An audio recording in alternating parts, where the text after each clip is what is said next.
दोस्तों, क्या आप भी अपनी जिंदगी अपने हिसाब से जीते हैं, या आप भी एक कठपुतली की तरह हैं जो दूसरों के इशारों पर नाचते रहते हैं? बात भले ही आपको कड़वी लगे, लेकिन यह सच है। हम कैसे जिएंगे यह हम निर्धारित नहीं करते, बल्कि हमारा जीवन तो दूसरों पर निर्भर होता है। आपने देखा होगा कि आप खुद भी दूसरों की नजर में अच्छा बनने के लिए, दूसरों पर प्रभाव डालने के लिए कुछ न कुछ ऐसा कार्य जरूर करते होंगे जिससे वे लोग खुश हो जाएं, जिससे उन लोगों को आपका वह काम पसंद आए, जिससे आप उनकी नजरों में ऊंचे उठ सके और सामने वाला आपकी तारीफ करे, वह यह कहे कि आप जैसा व्यक्ति उसने आज तक नहीं देखा। तुम महान हो, तुम बहुत अच्छे हो। लेकिन वास्तविकता तो यही है कि आप चाहे अच्छा काम करें या बुरा काम, वो सभी कार्य दूसरों के लिए ही होते हैं, क्योंकि हम में से अधिकांशतः लोग अपने कार्यों को दूसरों को दिखाने में लगे रहते हैं। तो मेरा आपसे एक प्रश्न है, आपने अपने लिए जीवन कब जिया था? अधिकांशतः लोगों का जवाब होगा, हमने अपने लिए अपना जीवन अब तक नहीं जिया, क्योंकि हम में से हर कोई अपने कार्य केवल दूसरों को दिखाने के लिए करते हैं। और यही कारण है कि हम में से हर कोई अपूर्णता ही मर जाता है। हमें यह कभी समझ नहीं आता कि इतनी भाग दौड़ करके जो धन दौलत हम कमा रहे हैं, इतना मान सम्मान हम कमा रहे हैं, इसका अंत समय में क्या होगा? अंत में हमारे पास कुछ नहीं रहने वाला। हम एक भिखारी की तरह अपने अंतिम समय को प्राप्त करेंगे।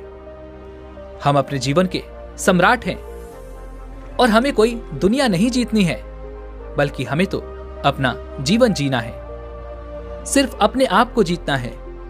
और जो ऐसा करने में सफल हो जाता है, वही एक महान सम्राट कहलाता है।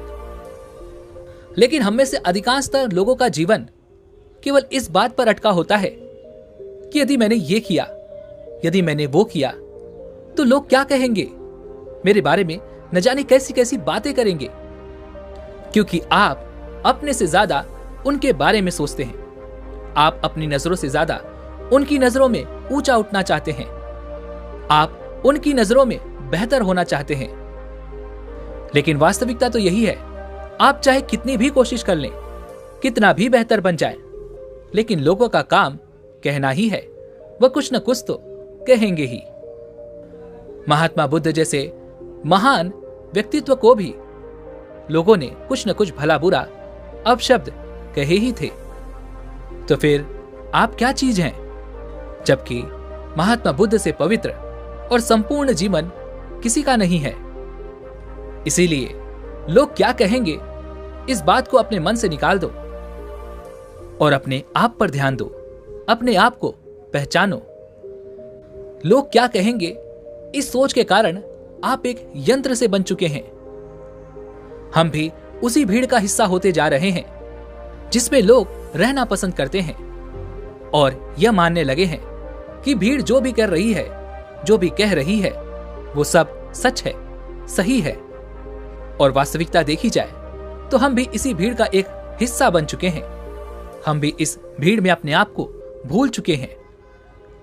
हम भी इस भीड़ के कहे अनुसार उसके इशारों पर नाचते रहते हैं, एक कठपुतली की तरह। यह भीड़ जैसा कहती है, हम वैसा करते चले जाते हैं। यह भीड़ हमसे जो करवाना चाहती है, हम वैसा करते चले जाते हैं। इस भीड़ के हाथों हमने अपना पूरा जीवन सौंप दिया है और हम इस भीड़ के पीछे भागते चले जा रहे हैं। ऐसे केवल कुछ ही लोग होंगे जो वास्तविक तौर पर अपना जीवन स्वयं जी रहे हैं और वह लोगों को जीवन की सही राह भी दिखाते हैं, लोगों को जीना भी सिखाते हैं। और यही लोग उस भीड़ को पागल नजर आते हैं। इसे और साफ और स्पष्ट तौर पर समझाने के लिए आज की जो कहानी मैं आपको सुनाने जा रहा हूं, इस कहानी के माध्यम से आप यह सीख सकेंगे कि आधी अधूरी जिंदगी जीकर हमें कोई लाभ नहीं। बहुत समय पहले की बात है, किसी नगरी में एक सम्राट था। उस सम्राट के घर एक पुत्र का जन्म हुआ। वह उस सम्राट का एक लौता पुत्र था और वह तो अभी नवजात शिशु था। लेकिन दूसरी तरफ सम्राट ने उसके पूरे जीवन की रूपरेखा खींच दी थी। वह क्या होगा, कैसे बनेगा, वह अपने जीवन में क्या करेगा, उसे किस तरह से एक भावी सम्राट बनना होगा। इस तरह की कई सारी बातें सम्राट ने पहले से ही सोच रखी थी। लेकिन वह सम्राट यह भूल चुका था कि हम में से हर एक व्यक्ति अलग रूप रंग और अलग व्यवहार के साथ पैदा होता है और वही हमारे जीवन की धारा होती है। एक नदी की तरह साफ और स्वच्छ उस धारा को हमने खो दिया है और अपना लिया है भीड़ तंत्र द्वारा दिया गया वह गंदा नाला, क्योंकि यह हमें अत्यधिक सुरक्षित लगता है, क्योंकि इस भीड़ में हम अपने आप को सुरक्षित मानते हैं। हमें कुछ नया जानना अच्छा नहीं लगता। हम तो केवल इस भीड़ के साथ चलकर अपने आप को सर्वश्रेष्ठ समझते हैं। उस बच्चे का भी एक व्यवहार था। उसे राज्य का सम्राट नहीं बनना था।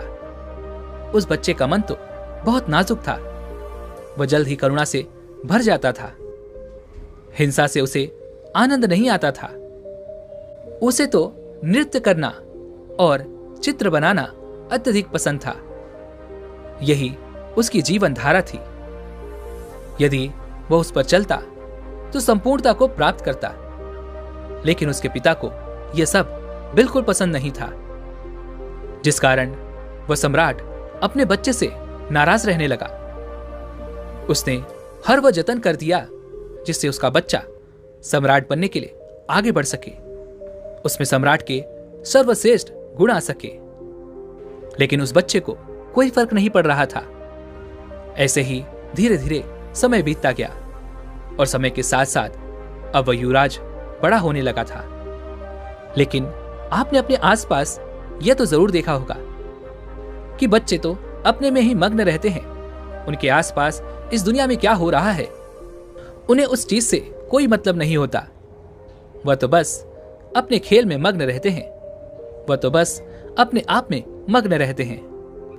लेकिन धीरे धीरे जैसे जैसे युवराज बड़े हो रहे थे, उनके मन में, उनके मस्तिष्क में समाज की ये बातें घर करती चली जा रही थी। अब वह बाहर के बारे में सोचने लगे थे, लेकिन अब भी उनका व्यवहार पहले जैसा ही था। और यह बात उस सम्राट को बिल्कुल पसंद नहीं थी और इसी वजह से वह सम्राट अपने पुत्र को ताने मारता, अपशब्द कहता। वह कभी कभी इतना क्रोधित हो जाता कि अपने पुत्र से कहता, तुम्हारे जैसा पुत्र होने से तो अच्छा था कि मेरा कोई पुत्र ही नहीं होता। क्या तुम जानते हो, जब लोग ये सुनते हैं कि तुम्हारा पुत्र नृत्य करना पसंद करता है, चित्र बनाना पसंद करता है, तो लोग मुझ पर कितना हंसते हैं। मुझ पर क्या बीतती है क्या तुम जानते हो? वह मेरे बारे में कैसी कैसी बातें करते हैं और यह सब तुम्हारी वजह से है। उस पुत्र को अपने पिता की यह बात लग गई। उसके बाद उसने निश्चय किया कि वह अपने पिता की बातों का पालन करेगा। वह अपने पिता की आज्ञा का पालन करेगा। उसके पिता जैसा उसे बनाना चाहते हैं वह वैसा बनकर रहेगा। एक बार जब उसके पिता खुश हो जाएंगे तो वह वापस अपने साधारण जीवन को जीने लगेगा। उसने अथक प्रयास किए, निरंतर अभ्यास किया और आखिरकार वह एक ऐसा योद्धा बन गया जिसे हराना नामुमकिन था। उसने कई ऐसी लड़ाइयां लड़ी जिन्हें जीतना नामुमकिन था, लेकिन वह अपने पराक्रम के दम पर विजयी हुआ। और जब भी वह विजयी होकर वापस अपने महल लौटता तो उसे यही लगता कि अब तो उसके पिता उससे अत्यधिक प्रसन्न हो जाएंगे।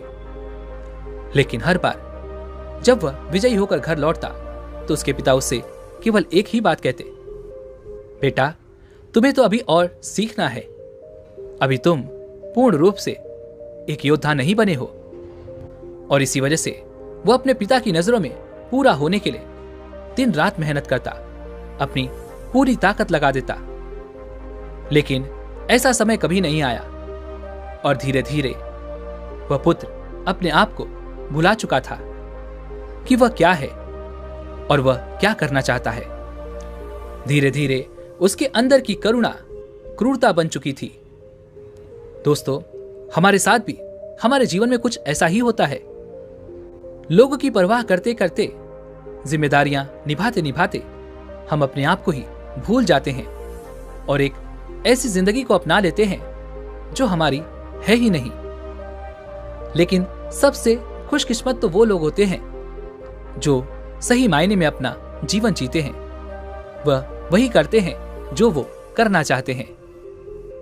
एक दिन की बात है, वह युवराज अपने राज्य में भ्रमण कर रहा था कि तभी उसकी नजर एक युवती पर पड़ी और वह युवती अत्यधिक सुंदर थी, जिसके प्रति युवराज आकर्षित होते चले जा रहे थे। उस युवती को देखकर युवराज के मन में प्रेम उमड़ने लगा। उन्होंने उस युवती को अपने राजमहल बुलाया और उस युवती के सामने उन्होंने तरह तरह के हीरे जवाहरात के ढेर लगा दिए और फिर उस युवती से कहते हैं, मैं तुमसे प्रेम करता हूं और मैं तुमसे विवाह करना चाहता हूं। ये जो कुछ भी तुम देख रही हो, ये सब तुम्हारा है।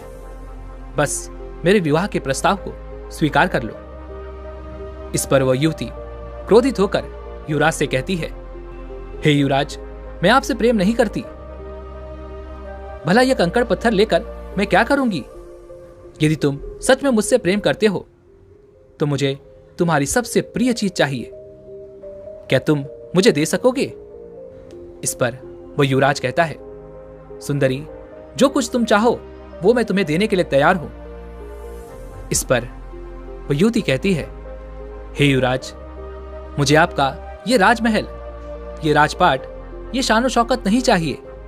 मैं तो एक साधारण सी युवती हूं और मैं आपसे भी यही चाहती हूं।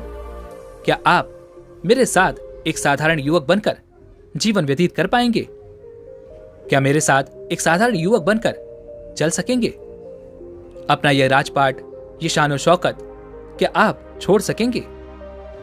उस युवती की यह बात सुनकर वह युवराज बहुत सोच में पड़ गया और उस युवराज को देखकर वह युवती हंस पड़ी और कहने लगी, हे युवराज, ये आपकी धन दौलत, ये आपका साम्राज्य, हमारी जिंदगी में कुछ ऐसा है। धन दौलत, मान सम्मान, पद प्रतिष्ठा ही प्रेम की कसौटी बन जाता है। आपने तो देखा ही होगा, जिसके पास जितनी ज्यादा धन दौलत होती है, मान सम्मान होता है, पद प्रतिष्ठाएं होती हैं, लोग उसे ही अधिक प्रेम करते हैं, उसकी अधिक फिक्र करते हैं, हमेशा उसके साथ खड़े रहते हैं, उसका सम्मान करते हैं। लेकिन यह सब सच नहीं होता। वास्तविक तौर पर तो वे लोग उस धन दौलत के अधीन होते हैं, उस धन दौलत का सम्मान कर रहे होते हैं, उस राजपाट का, उस पद प्रतिष्ठा का, उस मान सम्मान का आदर कर रहे होते हैं।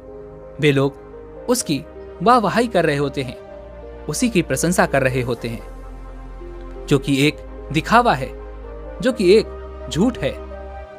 और इन सभी झूठों के पीछे हम अपना पूरा जीवन यूं ही व्यतीत कर देते हैं। हम सब इनके पीछे भागते रहते हैं, फिर चाहे वो कोई गरीब हो या फिर कोई अमीर। लेकिन आखिरी सांस तक ना तो कोई गरीब से प्रेम करना चाहता है और ना ही उसकी कोई फिक्र करता है।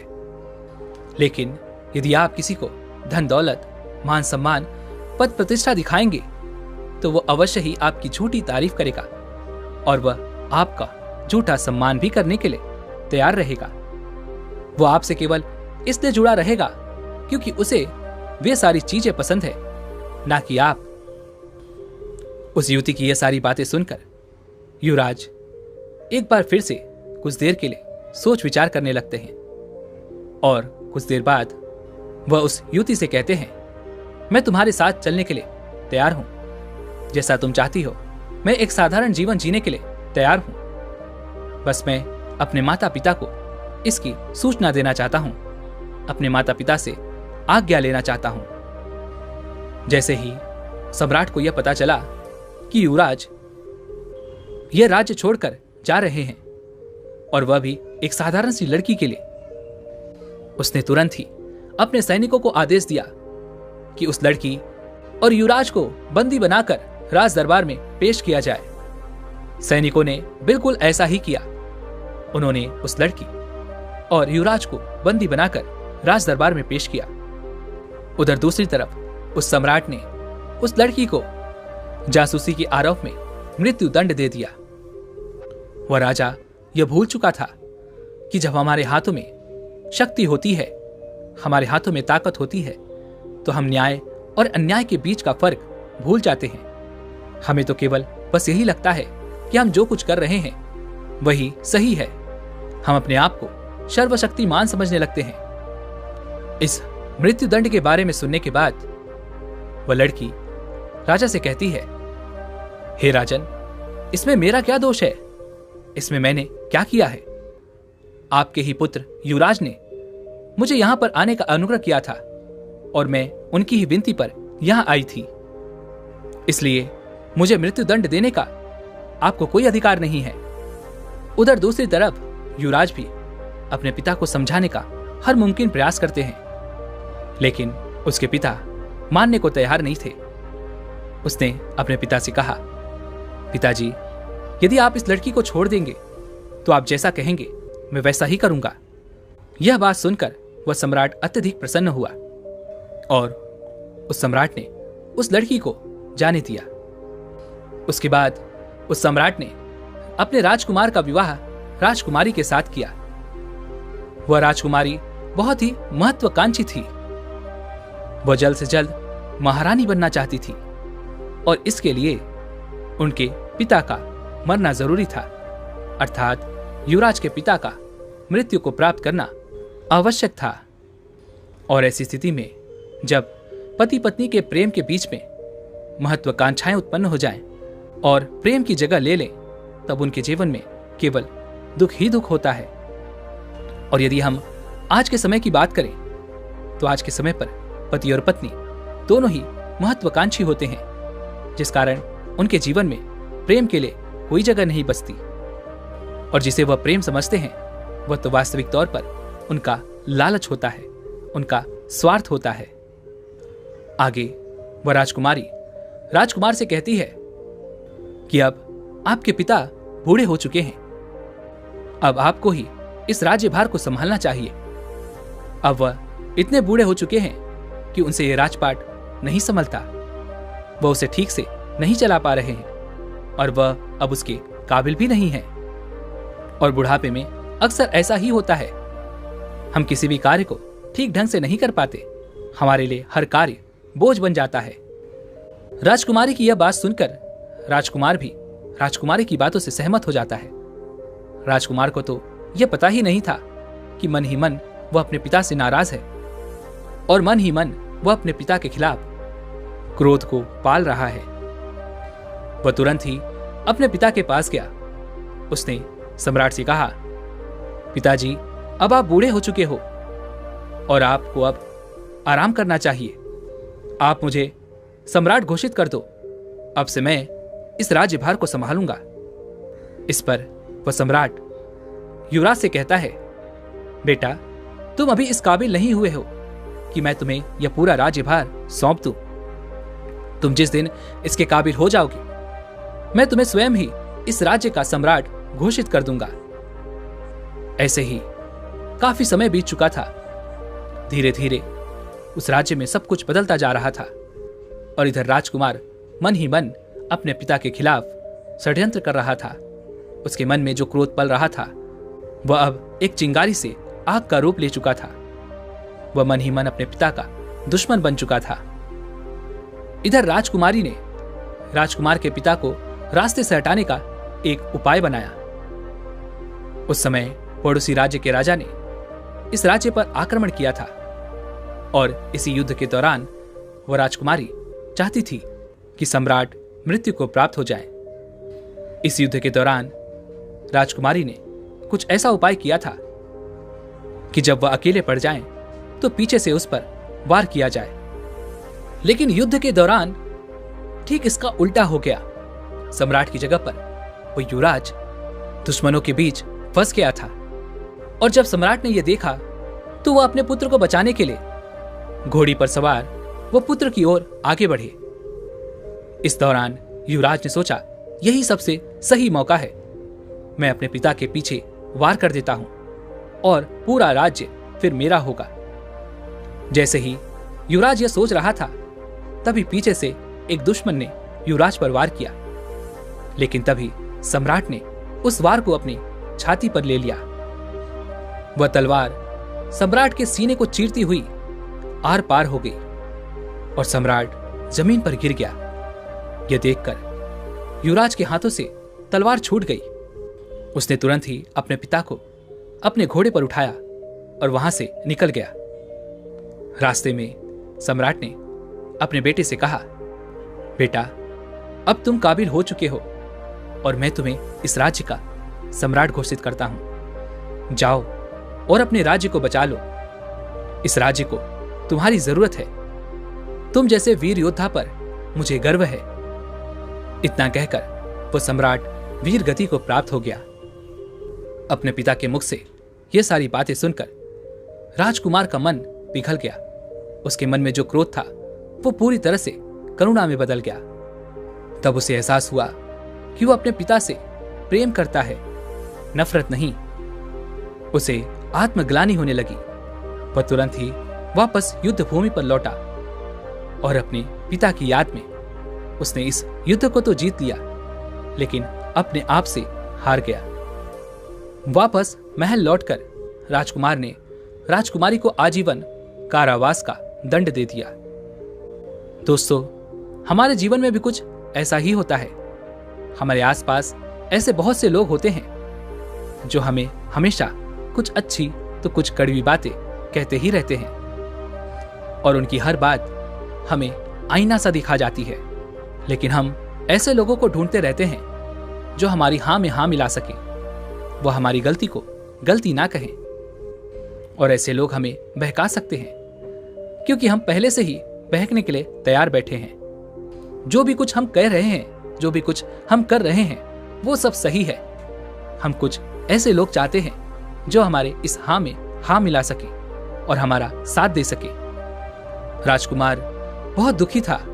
वह स्वयं को भी सजा देना चाहता था। वह इस राज्य का सम्राट बनकर अब खुश नहीं था, ना ही उसके मन में कोई इच्छा रह गई थी। एक दिन वह अपने राज्य का भ्रमण कर रहा था कि तभी रास्ते में उसने एक व्यक्ति को देखा जो रास्ते में नाच रहा था, गा रहा था और उसने एक चोगा पहन रखा था। यह देखकर युवराज उस व्यक्ति के पास गया और उस व्यक्ति से कहने लगा, आप कौन हैं? इस पर वह व्यक्ति कहता है, मैं कौन हूं? यही तो मैं जानना चाहता हूं। मुझे नहीं पता कि मैं कौन हूं। क्या मैं तुम्हें जानता हूं? तुम कौन हो? इस पर वह युवराज कहता है, मैं इस राज्य का सम्राट हूं। इस पर वह व्यक्ति कहता है, मुझे भी ऐसा ही लगता था कि मैं इस राज्य का सम्राट हूं, लेकिन बाद में पता चला कि मुझसे बड़ा भिखारी तो और कोई नहीं है। इस पर वह युवराज कहता है, आप समझ नहीं रहे, मैं वास्तविक तौर पर इस राज्य का सम्राट ही हूं।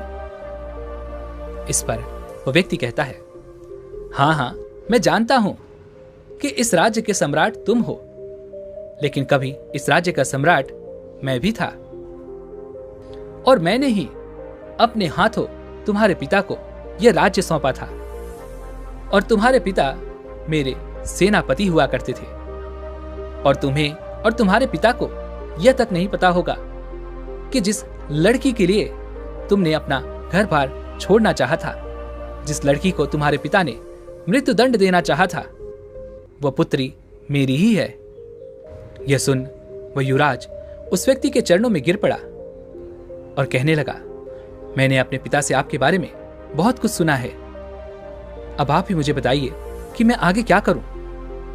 मुझे अब इस राज्य में कोई दिलचस्पी नहीं है और ना ही मैं कोई सम्राट बनना चाहता हूं। इस पर वह व्यक्ति उस सम्राट के हाथों को पकड़ लेता है और उसे एक ऐसी जगह ले जाता है जहां पर एक विशाल वृक्ष था।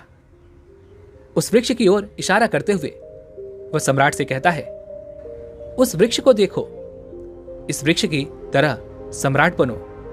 इस वृक्ष पर कई तरह के प्राणी वास करते हैं, लेकिन यह वृक्ष कभी उन्हें हटाता नहीं है, बल्कि उनका ख्याल रखता है, उनका ध्यान रखता है, सबकी रक्षा करता है और सबको भोजन भी देता है। और तो और यह वृक्ष हम जैसे पापी इंसानों को भी अपनी छांव में छाया अवश्य देता है। और इतना सब कुछ करने के बाद भी इसे रत्ती भर भी अहंकार नहीं है। यही इस राज्य का असली सम्राट है। लोगों को धोखा देना, लोगों को मारना, युद्ध की नीतियां बनाना, खून बहाना, लोगों की जान लेना, यह सम्राट का असली कार्य नहीं है। जाओ, वापस लौट जाओ अपने महल में और लोगों की सेवा करो, उनकी रक्षा करो, जैसे यह वृक्ष करता है। तब तुम सही मायने में एक असली सम्राट बन पाओगे। केवल लोगों को दिखाने के लिए नहीं, अपने आप को पहचानो, अपनी खुशी को पहचानो, जिसमें तुम्हें खुशी मिलती है वह कार्य करो। हम सब तो भटक चुके हैं और इस काल्पनिक दुनिया में यूं ही भटकते चले जा रहे हैं, जहां हर कोई हर किसी को बांधना चाहता है, अपने कब्जे में रखना चाहता है, अपने नीचे रखना चाहता है। जब तुम ध्यान से अपने आप को देखोगे, अपने आप को समझोगे, तब तुम्हें यह एहसास होगा कि हमारे विचार हमारे है ही नहीं, हमारी सोच हमारी है ही नहीं। हम जिस धर्म में पैदा होते हैं, हम तो उस धर्म के बन जाते हैं। क्या तुमने कभी यह सोचा है कि ऐसा क्यों है और ऐसा कौन है जो हमें इस तरह से बना रहा है? वास्तविक तौर पर यदि भीतर से देखा जाए तो हम सब एक ही हैं। एक काल्पनिक समाज में जी रहे हैं और एक काल्पनिक व्यवस्था को लागू कर रहे हैं, जो हमें यह बताती है कि हम किस धर्म के हैं, किस जाति के हैं, और हमें अपने धर्म के लोगों के साथ, अपनी जाति के लोगों के साथ किस तरह से व्यवहार करना चाहिए। लेकिन वास्तविकता तो यही है कि किसी भी ईश्वर ने किसी भी धर्म या किसी भी जाति को नहीं बनाया है। यह तो हमारी बनाई हुई है और हम लोगों को दिखाना चाहते हैं। हम तो दिखावे की जिंदगी जी रहे हैं। इसी कारणवश हमें भीड़ अच्छी लगती है और हम भीड़ में अपने आप को सुरक्षित मानते हैं। जो भीड़ कहती है वह हमें सही लगता है। जैसा भीड़ कहती है हम वैसा करते चले जाते हैं। लेकिन जो व्यक्ति भीड़ की बातों को नकार देता है, जो व्यक्ति भीड़ की हां में हां नहीं मिलाता, वह अकेला हो जाता है। और जो व्यक्ति स्वयं को जानने निकलता है, उससे भी लोग यही सवाल करते हैं कि तुम किस धर्म के हो, किस जाति से हो। और यदि इस सवाल पर वह व्यक्ति हंस दे तो लोग उसे मूर्ख समझते हैं, पागल समझते हैं, क्योंकि भीड़ अपनों को ही अपना समझती है। जो उनसे अलग हो जाते हैं वे तो उनके दुश्मन होते हैं। उस राजकुमार को उस व्यक्ति की सारी बातें अच्छी तरह समझ में आ चुकी थी। उसने उन व्यक्ति को प्रणाम किया और वापस अपने राजमहल लौट आया। और जब वह वापस आया तो उसके मन में करुणा थी, प्रेम था, और उसके मन में जीवन को एक सही ढंग से जीने का एक नया मार्ग था। उसे यह समझ में आ चुका था कि उसे अब क्या करना है और क्यों करना है, वह कौन है। उसे इन सभी सवालों के जवाब मिल चुके थे। पर क्या आप समझ पाए हैं? आप मुझे कमेंट में जरूर बताइएगा। इसी के साथ में उम्मीद है आप सभी को आज की ये वीडियो जरूर पसंद आई होगी। तो लाइक और शेयर करने के साथ चैनल को सब्सक्राइब और घंटी बटन को जरूर दबा दीजिएगा। चलिए मिलते हैं ऐसे एक और वीडियो में। तब तक के लिए अपना ख्याल रखें। धन्यवाद।